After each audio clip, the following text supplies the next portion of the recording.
গায় গুরুদের পাঠশালাতে অঙ্ক বোঝা হলো গায় ওদের ঘরে দিয়ে গেলে ওদের ঘরে দিয়ে গেলে ভেবে ভেবে মরি গায় গুরুদের পাঠশালাতে অঙ্ক বোঝা হলো গায় গুরুদের পাঠশালাতে অঙ্ক বোঝা হলো গায় গুরুদের পাঠশালাতে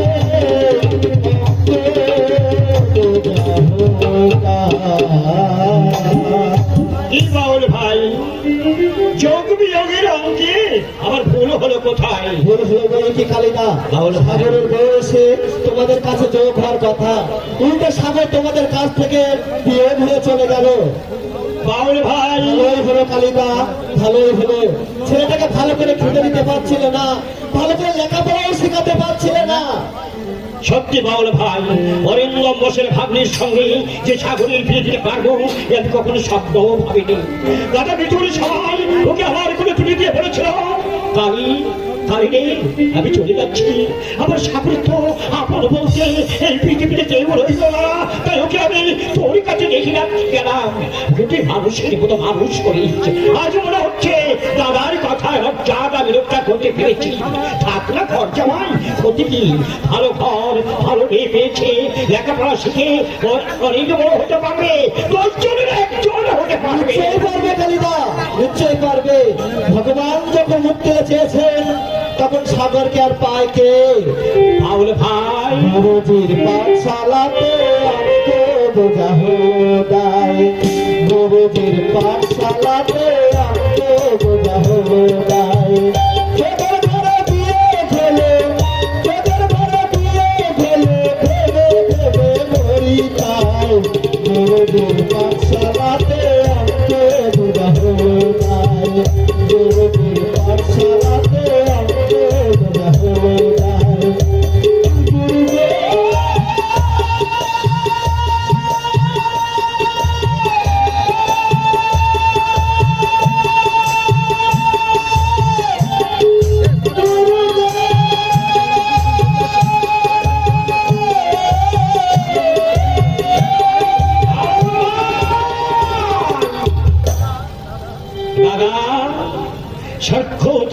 দেখো তোমার সাগরকে আমি উপযুক্ত জায়গায় পাঠাতে পেরেছি।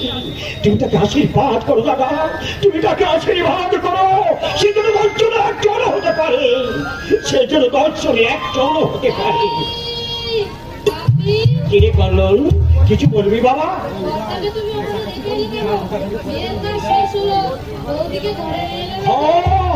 ঘরে পাগলা ঘর থাকলেই তো ঘরে আনবো, এই ঘরা করা ঘরের ঘরে বউয়ের আনবো কোথায়?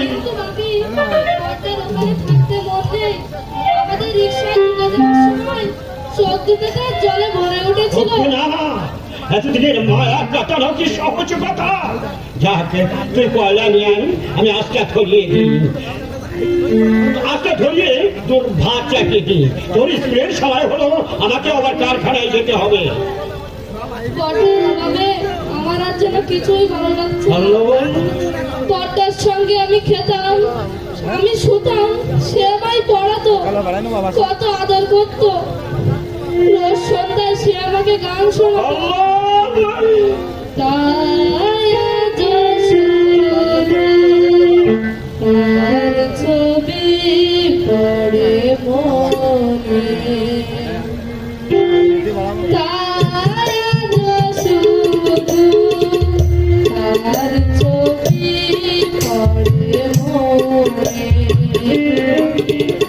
ব্যথায় ব্যথায় জল ভরে যায়, ব্যথায় ব্যথায় জল ভরে যায়।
ভরে যায় ব্যথায় ব্যথায়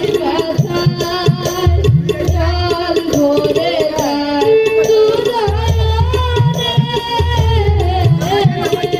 তার ছবি মনে মনে ছায়া তো শুধু তার ছবি মনে মনে ছায়া তো শুধু তার ছবি মনে মনে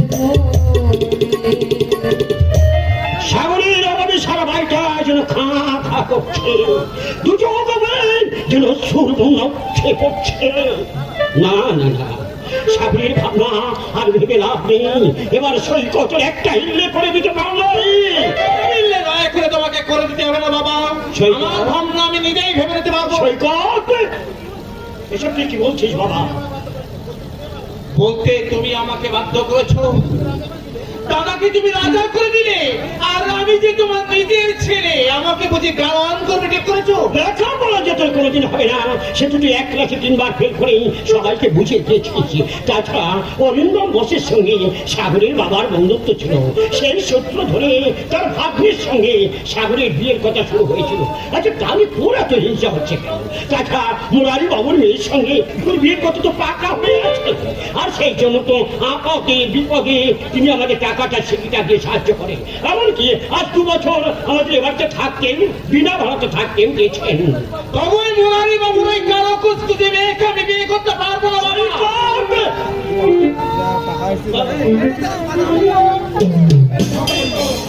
মোটার উপর গায়ের রংটা একটু ময়লা আর চোখ দুটো হালকা একটু টেহারা, কিন্তু বাবা ফেস কাটিং তো খারাপ না।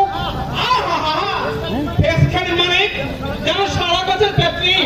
আরে জান জান, আপনার মেয়ের জন্য অন্য কোনো পাত্র দেখুন। সে কি বাবা, মোটের উপর তোমার সঙ্গে আমার তিলোর বিয়ে দেবো বলে আমি তাকে এতদিন বাড়িতে বসিয়ে রেখেছি।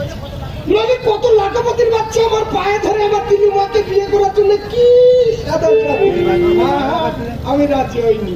তাছাড়া তোমার বাবা আমার কাছ থেকে বিয়ের পণ স্বরূপ আজ 10 টাকা কাল 20 টাকা করে যা নিয়েছে, তারপরে ইঞ্জিনিয়ার ছেড়ে পেত না।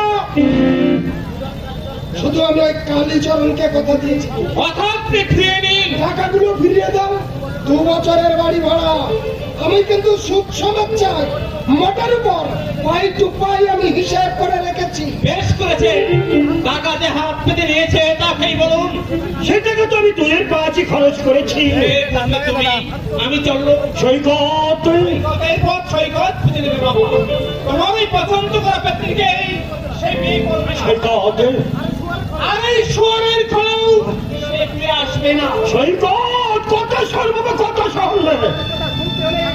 সারা জীবন আমাকে হোঁচটে পথ চলতে হবে, কিন্তু না, জীবনকে আমি পরিপূর্ণভাবে ভোগ করে মানুষের মতো বাঁচতে চাই। এই চালনের মতো বাঁচতে আমি কিছুতেই চাই না। সৈকত, হে কালী, এখন উপায় কি? মোটের উপর আমার তিলুমার সঙ্গে বিয়ে না হলে আমি তোমাকে ফাঁস দিয়ে ছাড়বো। মনে রেখো, ওই মাস্তান পার্টির সঙ্গে কিন্তু আমার ভাবা। আমাকে 2 দিন ভাবার সময় দাও। মাথা ঠান্ডা হলে সৈকত নিশ্চয়ই বাড়ি ফিরে আসবে, তখন তাকে বুঝিয়ে সুঝিয়ে। ব্যাস 1 সপ্তাহ সময় দিলুন, এর মধ্যে যা পারো করো, নইলে চল অন্য কোথায় গড়াবে। আচ্ছা এখন আমি আসি, কারখানার সময় হয়ে গেল, এখনই তো ভাত চাকরি দিতে হবে। কইলে কল্যাণ, কল্যাণ, আজকে সিদ্ধি হরিয়ে দে বাবা, আজকে সারা শেষ পর্যন্ত উল্টে আমাকেই বাস দেবে না তো? তাহলে যে আমার তিলু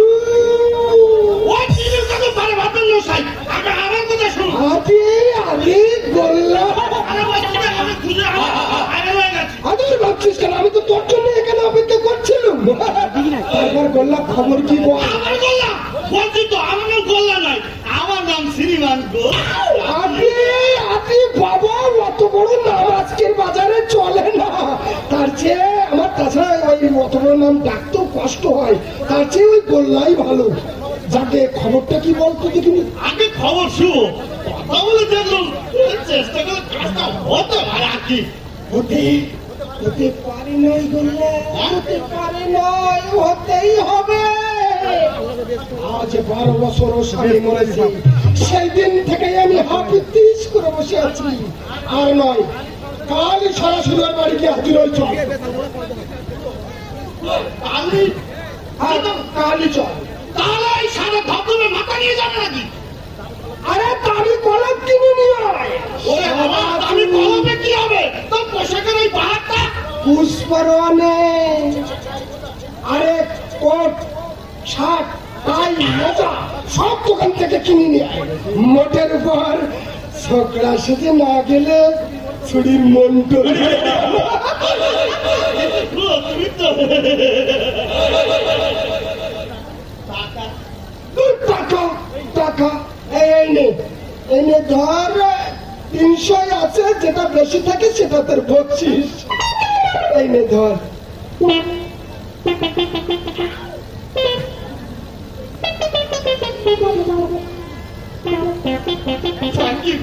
থ্যাংক ইউ মুখের উপর মনে রাখিস বললাম, সর্বোচ্চ চলে গেল বিজয়াকে আমার চা। বললা রে, তুমি ছাড়া মরারি মনের কথা আর কেউ বোঝে না রে। রাতে আমি ঘুমাতে পারি না, পেট ভরা দুটো খেতেও পারি না। পথ চলতে চলতে দুশ্চিন্তা হোঁচট খেয়ে পড়ে যা। বললা রে, বউনের কাছে যা। জীবনটাই বৃদ্ধতা। বউটাকে তুমি তাই দেবে না? বউ বউ নয়, ও একটা ডাকিনি। এই মুখে একটু মতো নেই, রূপ দেখলে আমার কেমন যেন বমি হয়। চামড়া ঝুলে গেছে। এই অমন বুড়িকে নিয়ে ঘর করা যায়? ঘর বাড়ির টাকা পয়সা কি নেই আমার? মোটের উপর যুবতী মেয়ে মানুষকে আমি নিয়ে স্ফূর্তিতে জীবন কাটাবে না তো কাটাবে কে? বয়স আমার বেশি না,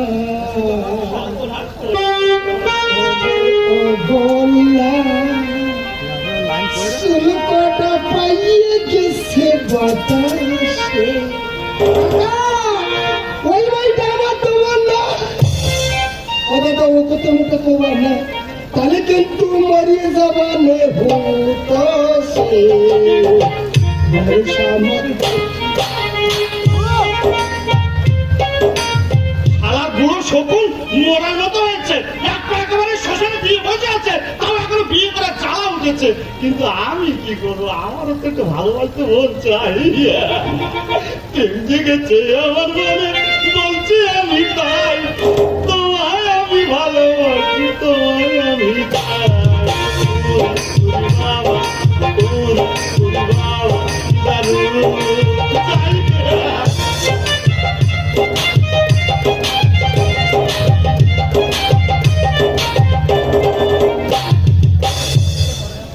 এর চেয়ে বড়াই আমার উচিত ছিল। গায়ের মেয়ে বলে, গরিবের মেয়ে বলে পিসিমা ঠাকুর যে আমাকে ঘৃণা করে।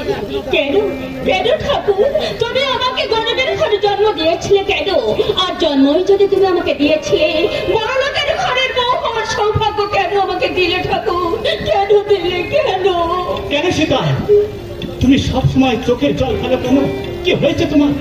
এ বাড়িতে থাকতে তোমার কি কষ্ট হচ্ছে? পিসিমা ঠাকুর যে সবসময় আমাকে কটু ভাষে গালাগালি দেয়। বিয়েতে তোমাকে পর্যন্ত গা হয়নি বলে ওরা আমাকে ফোটা দেয়। ওরা ছিল কেন উগ্র প্রকৃতির।